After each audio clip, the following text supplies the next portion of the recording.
नमस्कार, मैं धीरेंद्र और आप देख रहे हैं मिरर मीडिया। खबरों के दौर में आपका स्वागत है। बढ़ते हैं सुर्खियों की ओर।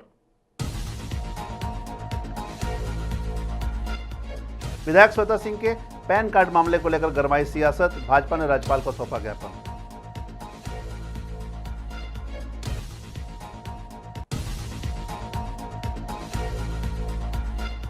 साहेबगंज पुलिस की बड़ी कार्रवाई, 315 ग्राम गांजा के साथ तस्कर गिरफ्तार।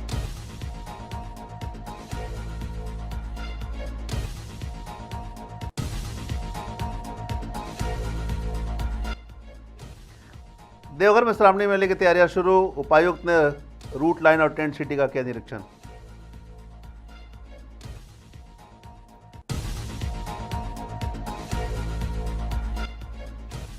झारखंड में बदला मौसम का मिजाज, आंधी पानी से लोगों को गर्मी से मिली राहत।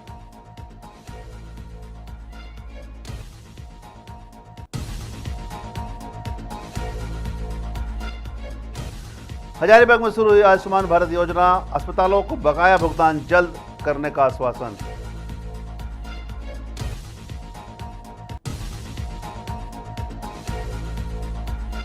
और जमशेदपुर में चोरों का आतंक, श्राद्ध में गए परिवार के शून्य घर का ताला तोड़ लाखों के जेवर समेत नकदी लेकर हुए फरार।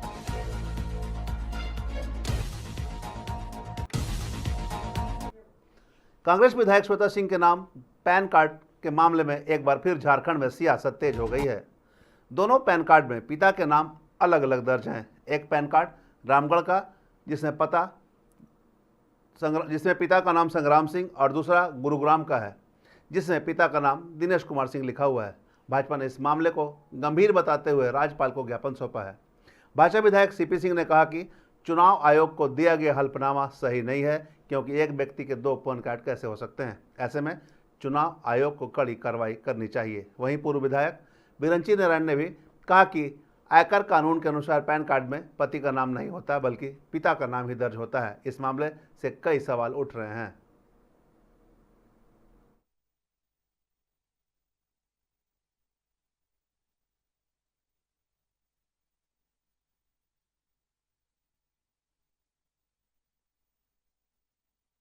देश का ये अनोखा घटना है जिसमें किसी विधायक के 2 पैन कार्ड हो, जिसमें कोई विधायक अपना 4 वोटर आईडी रखा हो।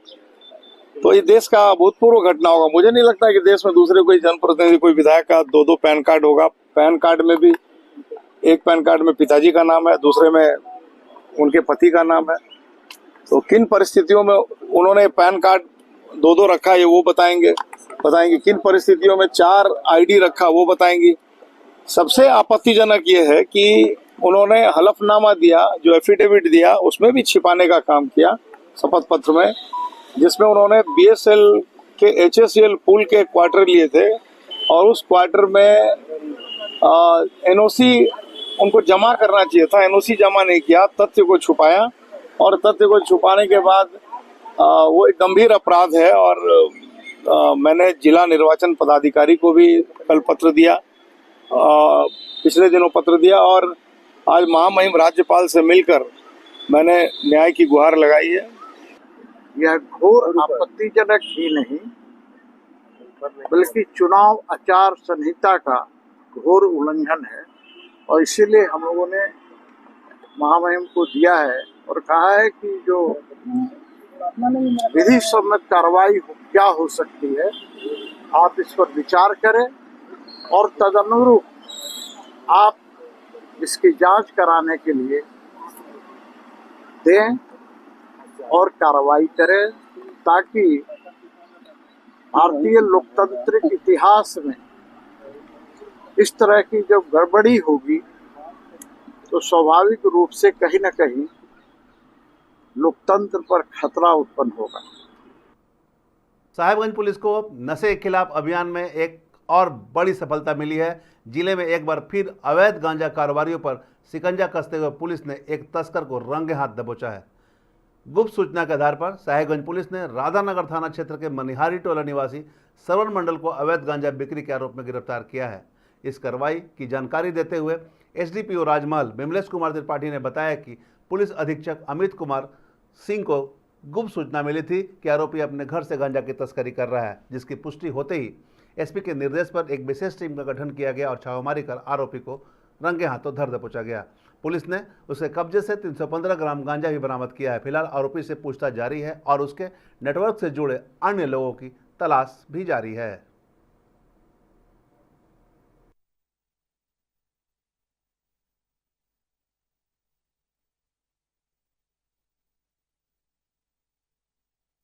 पुलिस अधीक्षक महोदय साहेबगंज को यह गुप्त सूचना प्राप्त हुई कि मनिहारी टोला में स्थित एक कुटी में श्रवण मंडल के द्वारा अवैध रूप से गांजा की खेती की जा रही है। इस संबंध में एक छापामारी दल का गठन किया गया। छापामारी दल के द्वारा कल रात्रि में लगभग 8:45 बजे मनिहारी टोला में स्थित कुटी से छापामारी कर अवैध रूप से बिक्री किए जा रहे लगभग 315 ग्राम गांजा बरामद किया गया। साथ में उनके पास से एक इलेक्ट्रॉनिक वेट मशीन और मिट्टी का बना हुआ चिलम ये सब बरामद किया गया है। वहां से इस कांड के प्राथमिकी अभियुक्त श्रवण को गिरफ्तार किया गया है। 2025 की तैयारियों को लेकर जिला प्रशासन की सक्रियता तेज हो गई है। उपायुक्त विशाल सागर ने मेला क्षेत्र और रूट लाइन का निरीक्षण किया। इस दौरान श्रद्धालुओं की सुरक्षा और सुविधाओं को प्राथमिकता देते हुए उन्होंने बागमारा बस स्टैंड, कोठिया टेंट सिटी, निर्माण स्थल, परित्राण, दुम्मा बॉर्डर और कांवरिया पथ का जायजा लिया। निरीक्षण के दौरान उपायुक्त ने पर्यटन विभाग के अधिकारियों को निर्देश दिया कि कोठिया में श्रद्धालुओं के ठहराव के लिए बनाई जा रही टेंट सिटी में स्वच्छता, वेंटिलेशन और सुरक्षा मानकों का विशेष ध्यान रखा जाए ताकि श्रद्धालुओं को किसी प्रकार की समस्या न हो।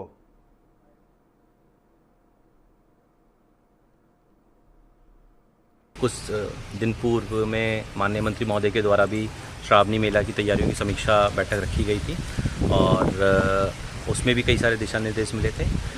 देवघर जिला प्रशासन के स्तर से श्रावणी मेला 2025 की तैयारियां पहले से हो रही हैं। इसमें मेरे स्तर से 2-3 राउंड मीटिंग्स हो चुकी है संबंधित ऑफिसर्स और लाइन एजेंसीज़ के साथ में। इसके अलावा हमारे मैक्सिमम जो डिपार्टमेंट्स हैं उन्होंने अपने रिक्विजिशंस को भेज दिया है संबंधित विभाग में ताकि वहाँ से उनको अलॉटमेंट आ जाए और अपना कार्य स्टार्ट कर दें। लाइन एजेंसीज़ के द्वारा जो भी सिविल वर्क के काम हैं वो सब पे भी कार्य चल रहा है अभी। आज हम लोग इस श्रावणी मेला के उपलक्ष्य में पहला राउंड ले रहे हैं यहाँ पे रूट लाइन का। सभी ऑफिसर साथ में हैं, वरीय प्रभारी भी सब साथ में हैं, लाइन एजेंसीज़ के इंजीनियरिंग डिपार्टमेंट्स भी हमारे साथ में हैं। जो जो अभी कमियां नज़र आ रही हैं उनको बहुत जल्द अभी हम लोग पूरा कर लेंगे क्योंकि काम ऑलरेडी स्टार्ट हो चुका है। बाकी कुछ नए अगर हम लोगों को लग रहा है कि यहाँ पे कार्य करवाने की आवश्यकता है तो वो भी इस बार हम लोग करवाने का प्रयास कर रहे हैं। किन बिंदुओं पर विशेष ध्यान दिया जाएगा इस बार? देखिए, श्रावणी मेला क्योंकि इतने बड़ी संख्या में श्रद्धालु आते हैं बाबा नगरी में, तो हमारा सबसे जो प्राथमिकता है वो है सेफ्टी श्रद्धालु के लिए। और जितने भी यहाँ पे तैयारी की जा रही हैं, आयोजन की जा रहे हैं, वो है श्रद्धालु की सेफ्टी। बोकारो सहित झारखंड के कई जिलों में शुक्रवार को मौसम ने अचानक करवट ली है। दोपहर में ही आसमान में घने बादल छा गए और तेज आंधी के साथ झमाझम बारिश हुई। इस बदलते हुए मौसम ने तेज गर्मी और उमस से जूझ रहे लोगों को बड़ी राहत दी है। रांची में मौसम बदलते ही तेज हवाओं के साथ बारिश शुरू हुई जिससे तापमान में गिरावट दर्ज की गई। धनबाद में भी काली घटाओं और तेज आंधी के बीच बारिश ने लोगों को चिलचिलाती धूप से राहत दिलाई। बोकारो में तो दिन में ही अंधेरा छा गया और भारी बारिश ने तापमान में काफ़ी गिरावट ला दी। बारिश से जहां मौसम सुहावना हो गया, वहीं कुछ जगहों पर तेज हवाओं के कारण पेड़ गिरने और बिजली आपूर्ति में बाधा की खबरें भी मिली है। हालांकि कोई बड़ी क्षति की सूचना नहीं है। मौसम विभाग ने आने वाले दिनों में झारखंड के कई हिस्सों में बारिश होने की संभावना जताई है।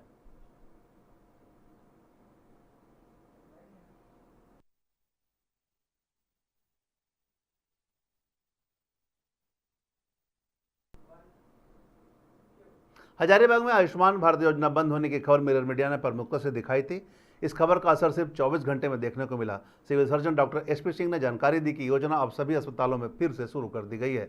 अस्पतालों को बकाया भुगतान जल्द करने का आश्वासन मिला है। बकाया राशि के कारण हजारीबाग के 20 अस्पतालों ने योजना बंद कर दी थी, लेकिन खबर दिखाने के बाद अस्पताल प्रबंधन ने फिर से इलाज शुरू कर दिया है और मरीजों को, खासकर डायलिसिस मरीजों को काफ़ी राहत मिली है। अब कार्ड धारकों को फिर से निःशुल्क इलाज मिल रहा है।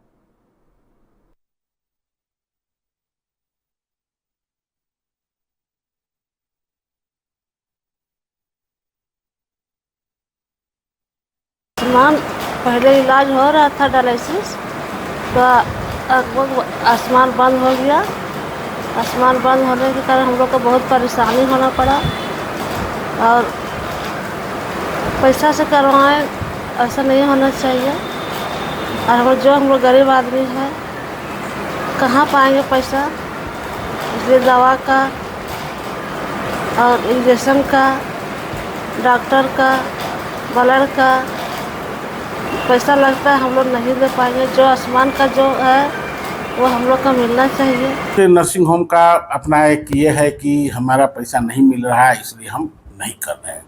कई था, लेकिन आज हमको सूचना मिली है कि अभी जो आपको ये आरोग्यम को छोड़ करके बाकी सब। जमशेदपुर के सिद्धगोड़ा थाना क्षेत्र के बारीडी वर्कर्स फ्लैट में चोरों ने एक बंद घर को निशाना बनाकर करीब 4 लाख रुपए के जेवरात समेत 10,000 रुपये नगद लेकर चंपत हो पड़े। जानकारी देते हुए घर मालिक मनोज बाग ने बताया कि अपने ससुर के श्राद्ध में शामिल होने उड़ीसा गए थे, तभी पड़ोसियों ने फोन कर बताया कि घर का दरवाजे का ताला टूटा हुआ है। आनंद फानंद में घर पहुंचे और देखा तो पूरा सामान बिखरा पड़ा है। अलमारी से जेवर और नकदी गायब थे। फिलहाल सिद्धगोड़ा थाना पुलिस ने जांच शुरू कर दी है और लिखित शिकायत के आधार पर कार्रवाई कर रही है।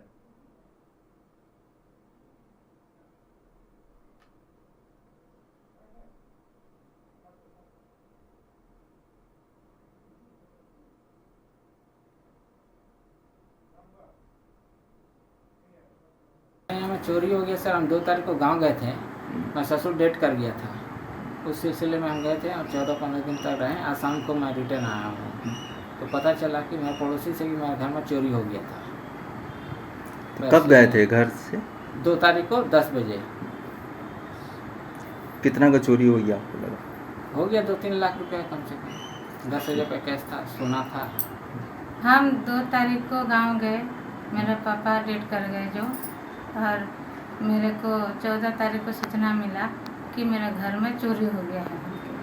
आज हम आए, अब देख रहे हैं सच में हो गया है। कितना का नुकसान हुआ? क्या क्या चोरी हो गया आपका? 3 लाख का, 3 लाख से ऊपर ही होगा। क्या हुआ?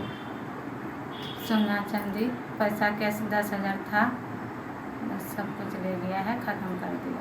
उन्हें 3 लाख से ज़्यादा जो है सोना चांदी और 10,000 अलग से था। जी। उच्च रक्तचाप दिवस के अवसर पर रामगढ़ जिला के सदर अस्पताल परिसर में विशेष कार्यक्रम का आयोजन किया गया। कार्यक्रम की शुरुआत सिविल सर्जन डॉक्टर महालक्ष्मी प्रसाद और डॉक्टर तुलका रानी द्वारा दीप प्रज्वलन के साथ हुई। इस अवसर पर डॉक्टर प्रसाद ने उच्च रक्तचाप से बचाव के लिए नियमित व्यायाम, संतुलित आहार, धूम्रपान और शराब से दूरी जैसे उपायों पर जोर दिया। डॉक्टर तुलका रानी ने उच्च रक्तचाप के लक्षणों जैसे सिर दर्द, छाती में दर्द, थकान आदि की जानकारी दी और नियमित जांच और दवा लेने की सलाह दी।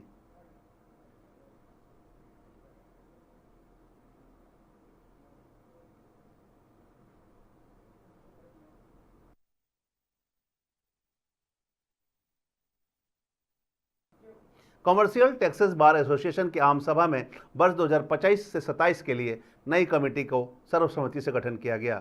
पीसी अम्बस्ट को अध्यक्ष जबकि सर्वानी सिंह और गौतम राय को उपाध्यक्ष मनोनीत किया गया। कार्यक्रम का संरक्षण डीएन चौधरी ने किया। सर्वानी सिंह ने जानकारी दी कि पिछले कार्यकाल में लगभग 1 करोड़ 11 लाख रुपए का कलेक्शन हुआ था। आगामी वर्षों में कार्यशैली और कलेक्शन बेहतर करने को लेकर सुझाव रखे गए हैं।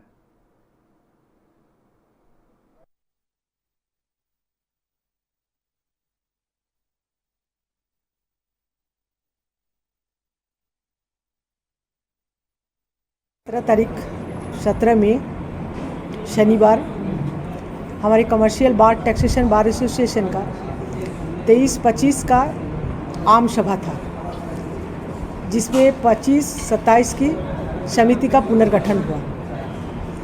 और समिति का पुनर्गठन में सारे पूरे सदस्य चुनकर आए हैं। एक उपाध्यक्ष पद के लिए उसकी वोटिंग हुआ है। बाकी सारे मेंबर, पुराना कमेटी का मेंबर सारे चुनकर आए हैं।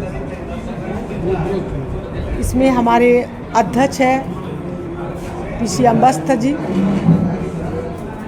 उपाध्यक्ष सर्वनी सिन्हा, मैं हूँ, मेरा बगल में गौतम राय, और सचिव पद के लिए ब्रिजमोहन चौधरी कोषाध्यक्ष है AK झा, RK झा। अंडाल थाना क्षेत्र अंतर्गत राम प्रसादपुर पंचायत के पास स्थित दामोदर नदी घाट एक बार फिर हादसे का गवाह बना। नदी में नहाने के दौरान दुर्गापुर के 2 युवक राजेश प्रसाद और सोमनाथ सिंह पानी में डूब गए। जानकारी के अनुसार दुर्गापुर के झंडाबाद से 5 युवक अंडाल के कुटीर डांगा घाट पर स्नान करने आए थे।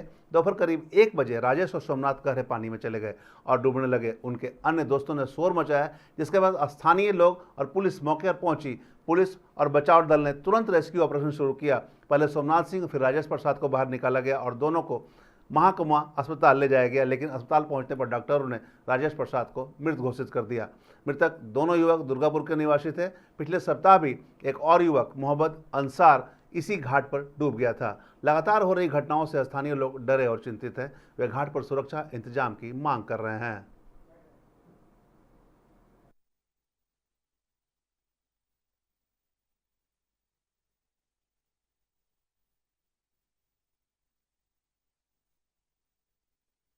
हम लोग बस 5 जन नहाने आए। हम लोग 2 जन यहाँ नहा रहे थे। वो दोनों को बहुत बार मना किया। वो लोग उस पार गया, फिर इधर आया, फिर बोला कि इधर नहीं, उधर थोड़ा देख के आते हैं। बस देखने गया। फिर आप लोग कहाँ से आए थे? हम लोग दुर्गापुर झंडाबाद।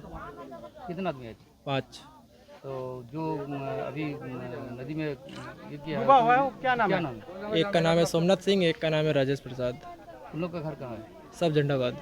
उम्र कितना है वो लोग का एक 22 था, एक 24। रामगढ़ में उपायुक्त चंदन कुमार ने जिले के सरकारी तालाब पर बढ़ते अतिक्रमण को लेकर सख्त कदम उठाए हैं। उन्होंने अधिकारियों को निर्देश दिया है कि योजनाबद्ध तरीके से सभी तालाबों से अतिक्रमण मुक्त कराएं और पुनः अतिक्रमण ना हो, इसकी भी ख्याल रखें। शनिवार को उपायुक्त ने स्वयं झंडा चौक, सतकौड़ी, कथा, मरारा, सेवटा और हाथमारा के तालाबों का निरीक्षण किया, जहां उन्होंने जनता से भी अपील की है कि वे तालाबों की सुरक्षा और सफाई में सहयोग करें। साथ ही अधिकारियों को भी निर्देश दिए गए हैं कि किसी हालत में तालाबों के अतिक्रमण नहीं होने चाहिए।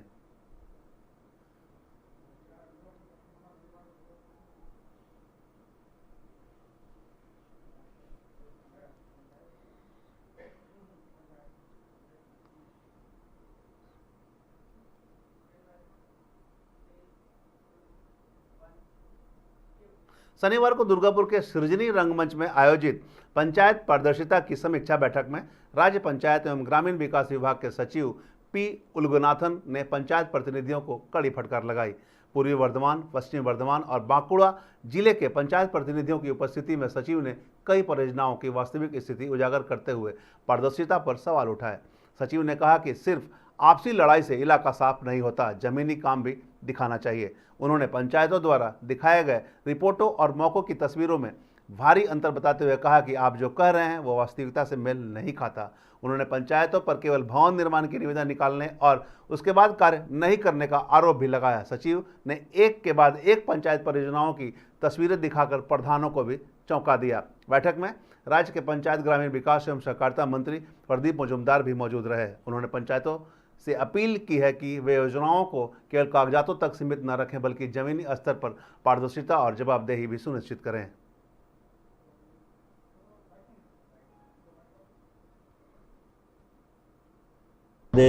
গ্রামোন্নয়ন দপ্তর এবং ত্রিস্তরীয় পঞ্চায়েতের মাধ্যমে আমরা গ্রামের মানুষকে বোঝাচ্ছি যে সেই স্নিগ্ধতার হাতছানি যেন আমরা হারিয়ে না ফেলি। আমরা বিভিন্ন রকম প্রযুক্তির মাধ্যমে যেমন জীবনকে উন্নত করার চেষ্টা করছি, আরও বেশি আমরা কুড়ে হচ্ছি কিন্তু আরাম উপভোগ করছি, তার সঙ্গে সঙ্গে ওই আবর্জনার সম্বন্ধে সচেতনতা কোনো বিপর্যয়ের জন্য যেন অপেক্ষা না করে। তো আমাদের কিছু কিছু তো সফলতা আপনাদের সামনেও তুলে ধরা হয়েছে। এগুলোই আমরা চাই যাতে খুব দ্রুততার সঙ্গে প্রথম দিকে যে অসুবিধা হয়, দেখুন আমরা বড় বড় প্রকল্প তো সার্থকতার সঙ্গে করতে পেরেছি। ওডিএফ প্লাস 82% হয়েছে, যা যাচাই করা হয়েছে। মানে अब तक की खबरों में बस इतना ही। देश और दुनिया सहित तमाम खबरों के लिए बने रहे मिरर मीडिया के साथ।